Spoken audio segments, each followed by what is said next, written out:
Times, NBC News, ABC, CBS, CNN is not my enemy. It is the enemy of the American people. Reince, the president believes that a free and independent press is a threat to the country? No, I think for the most part, and I understand where he's coming from, is that there are certain things that are happening in the news that just aren't honest. And we're not talking about everyone, Chris. We're not talking about all news. But we're talking about something that I guess he's termed as fake news. Let me give you an example. First of all, the New York Times last week put out an article with no direct sources that said that the Trump campaign had constant contacts with Russian spies. Basically, you know, some treasonous type accusations. We have now all kinds of people looking into this. I can assure you, and I've been approved to say this, that the top levels of the intelligence community have assured me that that story is not only inaccurate, but it's grossly overstated, and it was wrong, and there's nothing to it.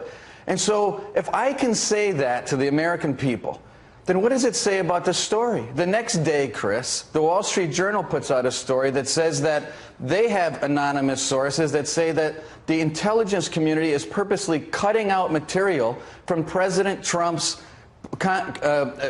briefing materials that he gets every day. That then proved to be untrue. All the agencies put out a statement saying it was totally inaccurate. Then we get thrown off the rails for 3 days responding to this stuff. I get the fact that you don't like, Chris? I get the fact that you don't like some stories. First of all, you made some news there at the top, and I want to follow up on that. You say, because you've said before you weren't part of the campaign, so you couldn't speak to that.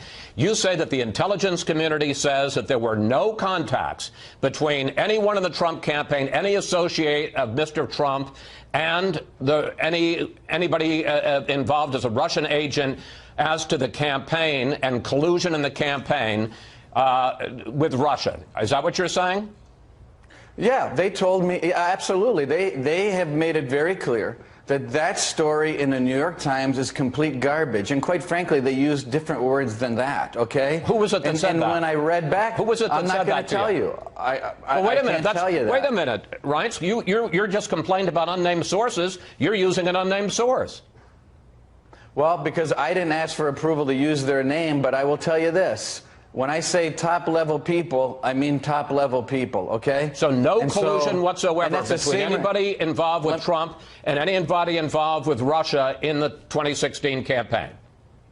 No. And if you look at Devin Nunes's comments in the actual paper on the record, Chairman of the House Intelligence Committee.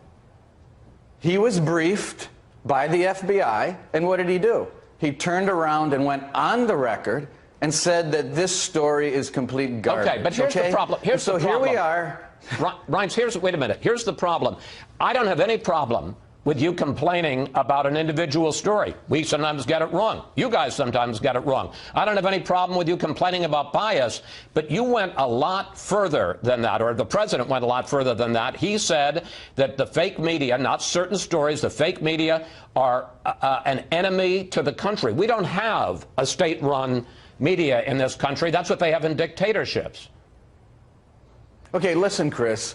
It's not just two stories. Then it's followed up by 24 hours a day, 7 days a week of other cable stations, not necessarily Fox, that all day long on every chyron, every 7 minutes are talking about Russian spies, talking about the intelligence community, talking about how me and Steve Bannon don't like each other and what's Kellyanne doing. All this just total garbage, unsourced stuff. Listen, there's nothing wrong with background. Reporters need background information. We need to communicate with reporters and give reporters context. All I'm saying, though, is if you're going to come out with this, if you're going to come out with this story that says Russian spies are talking to your campaign, my God. I mean, I think you should, in some cases, or in most cases, actually have a named source. Look what we've done. We've repealed TPP. We have signed a coal bill to save the coal industry. We named Neil Gorsuch. We put an executive order in to deregulate the federal government. All of that. There's so many things I can talk about. Wait a minute. We and all of the other cable channels had covered live the announcement of Neil Gorsuch and covered live a lot of these other events. Covered live for an hour and 15 minutes. Hiring freeze, the president's news conference. Here's the problem: when the president says that we're the enemy of the American people, it makes it sound like if you're going against him, you're going against the country. Here's the problem, Chris. The problem is that you're right. Some of these things were covered. But you get about 10% coverage on the fact you did a very successful meeting with Bibi Netanyahu, the Prime Minister of the UK, the Prime Minister of Canada. We covered all of those news conferences live. Everybody did. Right, sure. Yeah, right. But then as soon as it was over, the next 20 hours is all about Russian spies. But you don't get to tell us what to do, right? Nothing's happening. You don't get to tell us what to do any more than Barack Obama did. Barack Obama whined about Fox News all the time, but I got to say, he never said that we were an enemy of the people. Let me tell you something. He said a lot of things about Fox News, Chris. I think you ought to go check the tape. He blamed you for a lot of things, and I'm surprised as someone from Fox that you'd forget all the shots that he took. No, he took Fox the shots, News. and we didn't like him. And frankly, we don't like this either, because but he never went as far as President Trump has, and that's what's concerning, because it seems like he crosses a line when he talks about that we're an enemy of the people. That is concerning. I think you should be concerned. I think you should be concerned about mainstream news outlets that are acting like, Washington Daily gossip magazines instead of the way it used to be, where you'd get a few sources on the record. Yeah, you'll need some background, and maybe, yes, you'll need some anonymous sources. But to accuse an organization of being in constant contact with Russian spies is outrageous. And every day it's something different. It's some other source that is absolutely untrue. Instead of talking about the things that are going on. All right, can I ask you about what we are doing every single day? I need to ask you another question about Russia, which you'll be delighted to answer. In his news conference this week, President Trump defended former National Security Advisor, now former, retired General Michael Flynn, in his phone call with the Russian ambassador. Here's the president. Mike was doing his job. He was calling countries and his counterparts. So it certainly would have been okay with me if he did it. I would have directed him to do it if I thought he wasn't doing it.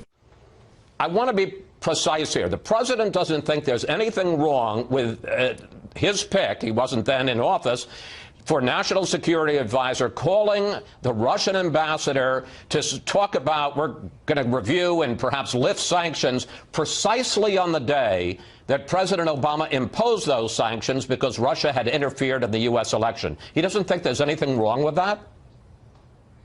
Well, I don't think there's anything. Our legal department looked at this, too. I don't think there's anything wrong with the subject of sanctions or new sanctions coming up. I don't think that in and of itself is wrong, and I think that's what the president is saying. I'm talking specifically about his phone call at this time. You've got President Obama, who was so outraged. I don't know why you're so no, because here. I mean, it's fine that you're so going bananas here, Chris. Look, I'm not going bananas. I'm asking you about the fact that it seems odd that the president of the United States, then Barack Obama, imposes sanctions because he says that Russia had interfered with, undermined our election, and you've got Mike Flynn calling the Russian ambassador and saying, well, don't worry about it, we'll review the sanctions. And you don't think there's anything wrong with that? Well, you don't know he said that. What the president is saying is that if the subject of the new sanctions came up, that in and of itself is not a problem. I mean, how does, when you have a national security advisor that's calling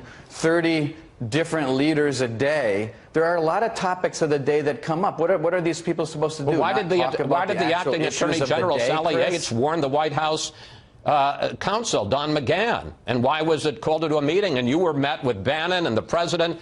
Why did all of that happen? Obviously, there was something troubling in that conversation. It happened because Sally Yates alerted and gave a heads up. It was later determined that there was no investigation ongoing. We looked at the matter. The legal department determined that There was nothing illegal that happened in the conversation, but then the issue turned to whether or not Michael Flynn was being honest and direct with the vice president, and ultimately the president determined that it was an unsustainable situation, and he fired, or he asked for the resignation of Mike Flynn. I mean, Reince, that's what happened. And let me ask you about that timeline, if I might, because the acting attorney general notified the White House on January 26 about discrepancies between what Flynn had told Vice President Pence about the call and what transcripts showed Flynn had actually said. But while the president and Steve Bannon and you all knew, the vice president didn't find out till he read it in the paper on February 9th. Question: why didn't you, as chief of staff, tell the vice president over the course of 14 days? Well, look, here's what happened. Yates came in, gave a heads up to the White House counsel. White House counsel looked at the matter. The next day or the day after, the investigation was closed and no longer going on. Then the issue shifted to whether or not something was done that was wrong. The vice president was then looped in on the situation, and we talked to the vice president about whether or not Michael Flynn was being honest or not. The vice president knew that there was an FBI interview. And then ultimately we decided, after about 10 days, bringing the vice president in, that we decided that he wasn't being honest. That is the timeline. It happened very quickly, Chris. But the vice president says he didn't know for 14 days that he had been misled by Michael Flynn. No, the vice president knew that we were. What the vice president didn't know, I believe, was that Sally Yates gave an initial heads up to Don McGahn. But once the next day came and that investigation was closed, Chris, that topic didn't come up again. This whole conversation shifted to whether or not Michael Flynn was honest with the vice president. He was then looped in on that conversation, and it was determined that he wasn't. Okay. That was it. Okay. One final question.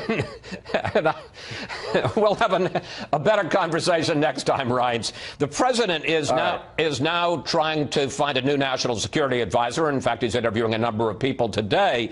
At least two candidates, Bob Harward and David Petraeus, have reportedly been passed over because they wanted more control over how the National Security Council operates.